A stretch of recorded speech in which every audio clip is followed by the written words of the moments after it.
Deus já pagou meus pecados, Não. então eu vou pecar, peço de perdão, peco de novo, peço perdão, peco de... Então o cara que diz já foi pago e eu posso fazer o que eu quiser é o sujeito que nunca de fato internalizou essa consciência. A história da religião é a história da barganha entre o suposto Deus afirmado e o acesso a ele. O acesso a ele sempre foi através de oferendas. Chegaram a vender terreno no paraíso, né? Isso aí ainda vendem. Como que chamava? Eram Na as Idade Média? indulgências. O que eram? Era a compra de perdão. E que o indivíduo custa tanto, pecava, aprontava todas, ia lá e o sacerdote avaliava quanto custava a absolvição dele. Nossa. E aí os ricos é que geralmente compravam essas indulgências, essas salvações. O pobre não tinha condição, o pobre vivia com as consequências. Depois não consegue reclamar que não deu certo, né? Aí chega lá e diz, ué... Cadê? Me venderam nada, cadê meu dinheiro? Foi gasto todo. Me venderam um pão de açúcar e não me entregaram. Então o dinheiro nunca esteve ausente. Até hoje, então, a gente tem essa troca, né? As religiões, em geral, trabalham numa relação entre a divindade e a oferenda humana. E a oferenda humana, em tempos primevos, era uma coisa feita com animais, e que a sobra, que era quase tudo, e a melhor parte do animal ficava para o sacerdote. De modo que o sacerdote, o trabalho dele era dizer, você tem que ter tantos animais para cobrir o seu pecado. E era o que ele recebia como pagamento. E ele se alimentava do que queria, vendia o que queria, eram as melhores partes. O tal do bode expiatório, né? O animal que espiava pelo... O bode expiatório já era aquela ideia de fazer do pecado um ciclo não extinguível, nunca parável. Como ou assim? seja, porque o bode expiatório ele não tirava o pecado do indivíduo. Ah, não? Não, ele só aliviava. É por isso que na Bíblia o bode expiatório ficava fazendo voltas em torno do arraial, em torno do acampamento. Então era uma oferta de bodes e de touros circunstancial e passageiro, ou seja, é igualzinho o que acontece hoje em dia, nessas campanhas do indivíduo que diz, você tem que vir um mês, tem que dar tanto todo mês, não pode faltar nem um dia, toda vez que vai tem que dar a mesma quantia, se faltar, zera, você volta para o início da fila. O bode expiatório funcionava como uma coisa de momento, circunstancial.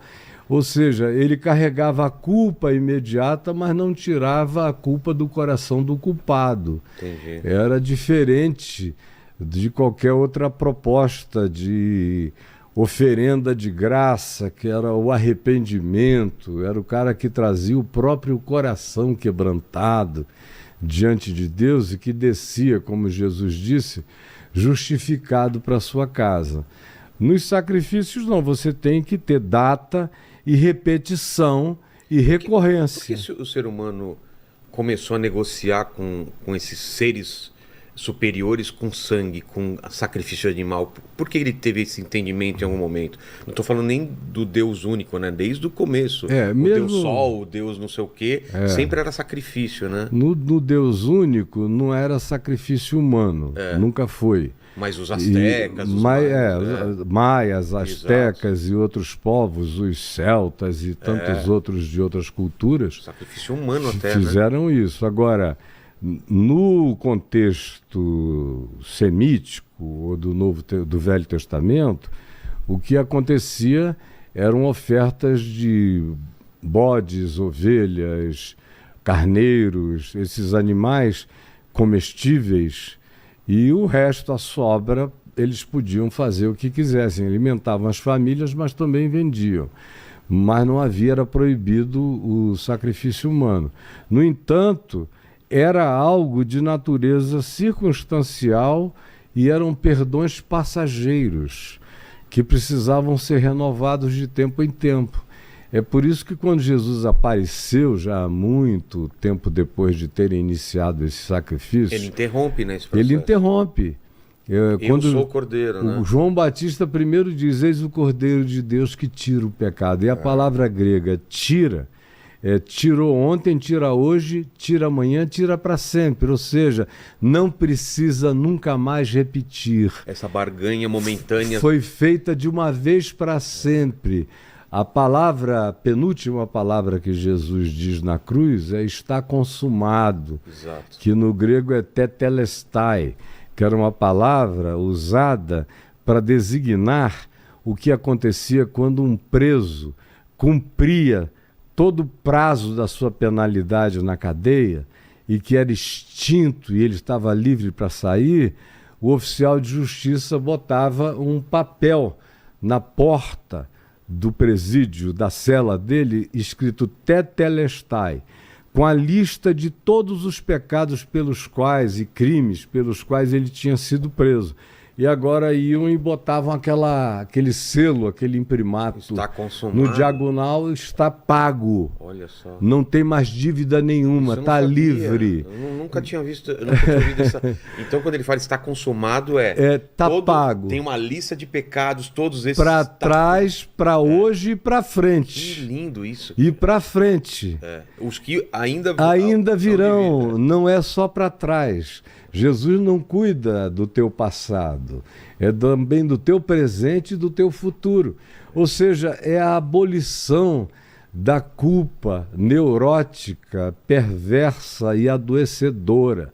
Não é para produzir cínicos, porque, paradoxalmente, quando você entende isso, você não se torna um cínico, você se torna mais sensível, se torna mais grato e se torna mais motivado a viver a melhor vida que você consegue e pode viver com alegria e gratidão, porque a obrigação não produz a melhor vida. O que produz a melhor vida é a gratidão, é esse sentimento de que, meu Deus, eu sou um cara que fui zerado. E eu tenho a chance de viver todo dia zerado, mesmo quando eu erro, peco, me equivoco.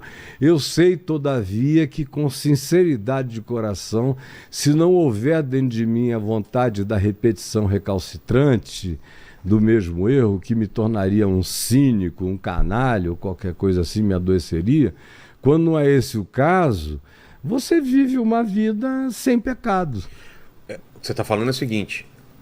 eu não posso virar aquele cara que, Deus já pagou meus pecados, então eu vou pecar, peço de perdão, peco de novo, peço perdão, peco de novo. É sim saber que o meu pecado essencial por ser humano já está pago e que eu tenho que sempre tentar ser uma pessoa melhor e o mais próximo da imagem dele. E aí tem a ver com a tua gratidão, porque o que produz isso é gratidão. O cara que diz... já foi pago e eu posso fazer o que eu quiser, é o sujeito que nunca, de fato, internalizou essa consciência. Porque quem internalizou essa consciência fica tomado de uma gratidão esfuziante. E a gratidão é o motor dessa existência nova que tem prazer em amar, em perdoar, em ser compassiva, em olhar para si mesmo, se enxergar e se melhorar para si e para o outro. Porque Deus não diminui quando eu pioro e nem aumenta quando eu melhoro. Ele é Deus. Só quem sofre com essas coisas sou eu.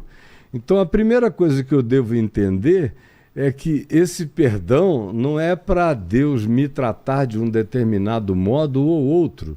É para eu me tornar quem eu fui chamado e fui criado para ser.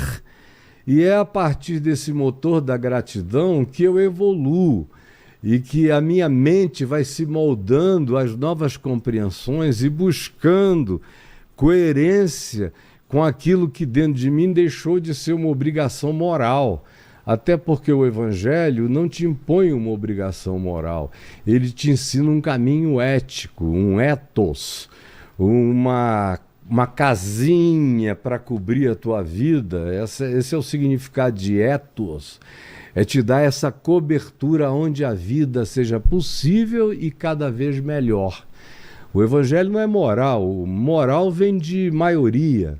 É daí que vem a palavra moral, ou no inglês majority, ou em qualquer outra língua vem da média ponderada de uma sociedade. Por isso a moral muda tanto.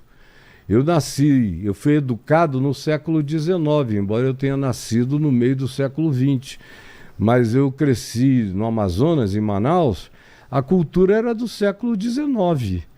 A cultura dos meus avós, dos meus pais. Eu tive uma educação praticamente vitoriana. E era assim que eles viviam no Amazonas. E a época da borracha importou a Europa para o Amazonas. E aquela moral também europeia para o Amazonas. Depois eu tive que fazer a minha virada geracional e me tornar um homem do século XX. E bem antes do século XXI chegar, eu já tinha compreendido como o século XXI seria. Então eu fui me tornando um indivíduo do século XXI no meio do século XX. Como hoje eu já olho para frente e imagino o que vem por aí daqui a 100 anos. E, por exemplo, por ter esse olhar de projeção e por entender que o Evangelho não te dá princípios morais, mas te dá princípios éticos, e os princípios éticos são sempre inalteráveis na medida em que a proposta é te ajudar a compreender que melhor vida você pode ter na sua própria geração.